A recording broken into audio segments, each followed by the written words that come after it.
Hello guys, कैसे हैं आप सभी लोग। आप सभी का फिर से स्वागत करता हूं सिंह गवर्नमेंट एग्जाम पॉइंट पर। तो हम लोग 71st बीपीएससी प्रीलिम्स में जनरल साइंस में जो सवाल पूछे गए थे उसका हम लोग क्वेश्चन डिस्कस कर रहे हैं। जैसे कि आपको पता होगा कि बायोलॉजी और फिजिक्स का क्वेश्चन ऑलरेडी मैंने डिस्कस करके अपने चैनल पर डाल दिया है, जाकर देख लीजिएगा। आज केमिस्ट्री हम एनालिसिस करेंगे, तो इसी के साथ ये लेक्चर समाप्त हो जाएगा। चलिए आगे हम लोग स्टार्ट करते हैं। पहला क्वेश्चन है कि pH value of 0.1 normal HCl। अब सवाल ये है कि इस टाइप का क्वेश्चन कैसे अटेम्प्ट करें। तो HCl दिया हुआ है, हाइड्रोक्लोरिक एसिड, इसका कंसंट्रेशन दिया है 0.1 नॉर्मल। ठीक है, पीएच निकालने का फार्मूला होता है pH equals to negative of logarithm of H plus ion concentration. आई बात समझ में, कोई दिक्कत तो नहीं है। यहां N का मतलब होता है नॉर्मैलिटी। नॉर्मैलिटी। अब इस नॉर्मैलिटी को हम लोग मोलारिटी में कन्वर्ट कर देते हैं। मोलारिटी में कैसे करें कन्वर्ट, आइए नीचे। तो एक फॉर्मूला होता है, लिख लीजिए। नॉर्मैलिटी N बराबर molarity M into valency factor. ये फार्मूला याद कर लीजिए। इसी फार्मूला को यहाँ अप्लाई करते हैं। तो नॉर्मैलिटी 0.1 नॉर्मल दिया हुआ है, ठीक है। मोलारिटी निकालना है M। अब देखिए वैलेंसी फैक्टर क्या होता है ना, वैलेंसी फैक्टर होता है कि किसी कंपाउंड में, कोई भी कंपाउंड दो एटम से मिलकर बनता है, तो जब कंपाउंड बनाया जाता है तो उसमें इलेक्ट्रॉन्स का आदान प्रदान होता है। एक एलिमेंट इलेक्ट्रॉन देगा तो दूसरा ले लेता है, वही होता है वैलेंसी फैक्टर। तो HCl में H प्लस होता है, +1। Cl में 1 माइनस होता है, तो ये एक इलेक्ट्रॉन दे दिया तो ये इलेक्ट्रॉन ले लिया, तो 1 क्या हो गया, वैलेंसी फैक्टर इंटू 1 हो गया। तो मोलैरिटी क्या हो जाएगा, 0.1 नॉर्मल, 0.1 हो जाएगा इसका मोलैरिटी। ठीक है, समझ में आ गया होगा आशा करता हूँ। यहाँ पे एक H प्लस आयन है, एक Cl आयन है, इसलिए दोनों का कंसंट्रेशन एक ही होगा। तो यहाँ से हमको निकल गया H प्लस आयन का कंसंट्रेशन हो गया 0.1 मोलर। आ गया समझ में यहाँ तक, ठीक है। अब आइए इस फॉर्मूला में डाल देते हैं। पीएच बराबर minus log of 0.1 molar equals to minus log of 0.1 को लिख सकते हैं 10 के पावर -1, हाँ या ना, यस लिख सकते हैं। तो लॉग का एक प्रॉपर्टी होता है, यहाँ बेस 10 ये, क्योंकि ये नेचुरल लॉग है, ये -1 जो पावर में है ये जाकर किधर मल्टीप्लाई हो जाएगा। तो क्या हो जाएगा, -1 इंटू -1 इंटू लॉग 10 बेस 10। तो माइनस माइनस प्लस, यहाँ हो गया 1, और लॉग 10 बस 10 की वैल्यू होता है 1, इसलिए पीएच कितना आ गया, पीएच इक्वल्स टू 1 आ गया। यही उसका उत्तर है, पीएच इज 1। आई समझ में बात, कोई दिक्कत नहीं है। तो ये छोटा मोटा फार्मूला ये याद रखिएगा, क्वेश्चन बनाने में हेल्प करता है। चलिए आगे बढ़ते हैं, क्योंकि आयोग का जो मिजाज बदला हुआ है और वह सवाल इसी तरह का पूछेगा। तो चलते हैं आगे बढ़ते हैं। सवाल करता है which compound is known as night glowing pigment. इसका उत्तर होगा A, europium doped strontium aluminate. ये नाइट ग्लोइंग पिगमेंट की तरह काम करता है, बाकी किसी कंपाउंड में पिगमेंट की क्षमता नहीं होती। Option A is the correct answer, ठीक है। चलिए आगे बढ़ते हैं। Which which material is use for smart film. Smart film में कौन सा मटेरियल यूज करते हैं, इसका आंसर होगा इंडियन टिन ऑक्साइड। यही आजकल यूज किया जाता है, Indian tin oxide. Calcium carbonate ये सीमेंट में पाया जाता है, तो ये उत्तर होगा नहीं।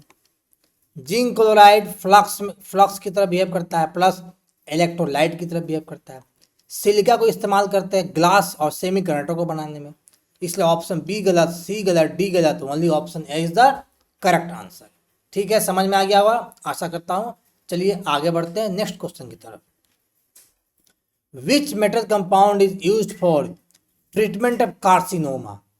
आप कार्सिनोमा क्या है, कैंसर है, कैंसर है, तो कैंसर को ट्रीटमेंट करने के लिए बहुत इम्पोर्टेंट ये मेटल इसका नाम है प्लैटिनम। इससे एक कंपाउंड बनता है सिसप्लेटिन, लिख लीजिए। सिसप्लेटिन को इस्तेमाल किया जाता है कैंसर के ट्रीटमेंट में। क्रोमियम गलत होगा, आयरन गलत होगा, क्लोरीन गलत होगा। ठीक है, समझ में आ गया हुआ आशा करता हूँ। चलिए हम आगे बढ़ते हैं। क्वेश्चन, अगला क्वेश्चन है why oil is not stored in galvanize iron pot. तो गल्वनाइज आयरन पॉट का मतलब होता है यहाँ पर जिंक का कोटिंग होता है, जिंक का कोटिंग होता है, जिंक का कोटिंग।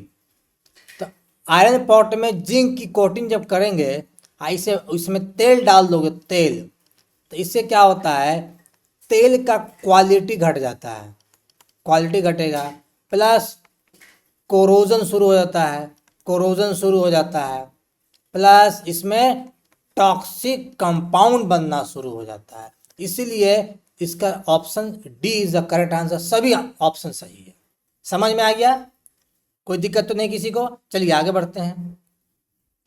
अब यहाँ क्वेश्चन पूछा which compound is use for increase of octane rating. अब आइए समझ लीजिए ऑक्टेन क्या होता है। Octane rating,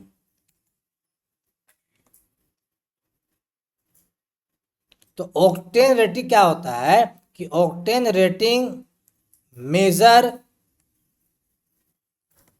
efficiency of fuel. कौन सा फ्यूल? तो पेट्रोल। तो पेट्रोल के फ्यूल की एफिशिएंसी को जांचने के लिए ऑक्टेन रेटिंग यूज करते हैं। ठीक है, और यहीं पे एक चीज लिख लीजिएगा, एक होता है सीटेन रेटिंग। सीटेन रेटिंग ये यूज करते हैं डीजल के लिए। डीजल के फ्यूल का आपका एफिशिएंसी क्या होता है। तो ऑक्टेन रेटिंग कहता क्या है कि ऑक्टेन नंबर जितना ज़्यादा होगा, जितना ज़्यादा होगा फ्यूल की एफिशिएंसी बढ़ जाती है। कैसे? तो फ्यूल में ऑटो इग्निशन जल्दी नहीं होता है, फ्यूल लंबा लंबा चलता है, इससे इंजन की एफिशिएंसी भी बढ़ जाती है। तो जितना ज़्यादा ऑक्टेन नंबर उतना अच्छा फ्यूल की एफिशिएंसी।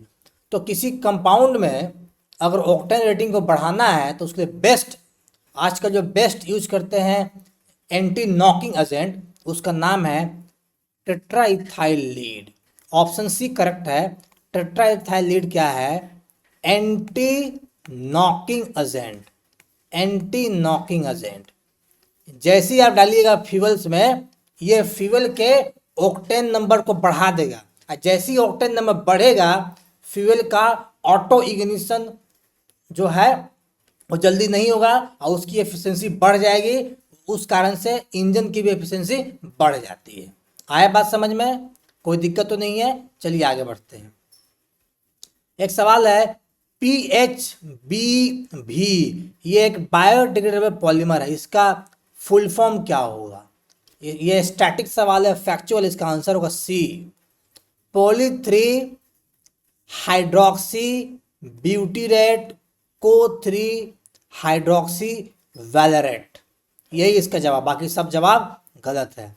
तो अब तो इस टाइप का सवाल नहीं पूछेगा, क्योंकि आप लोग देखे हैं कि AEDO में सवाल जो पूछा है साइंस का, इतना अस्तर वाला सवाल पूछा है, हमको लगता है 72nd BPSC में वही क्वेश्चन, उसी तरह क्वेश्चन रिपीट करेगा। ठीक है, चलिए आगे बढ़ते हैं। तो इसी के साथ लेक्चर समाप्त होता है। केमिस्ट्री के सारे क्वेश्चन मैंने बता दिए। कुछ क्वेश्चन हो सकता है डायरेक्ट आ भी जाए आपका। ठीक है, तो इसी के साथ फिर रखते हैं, फिर आएंगे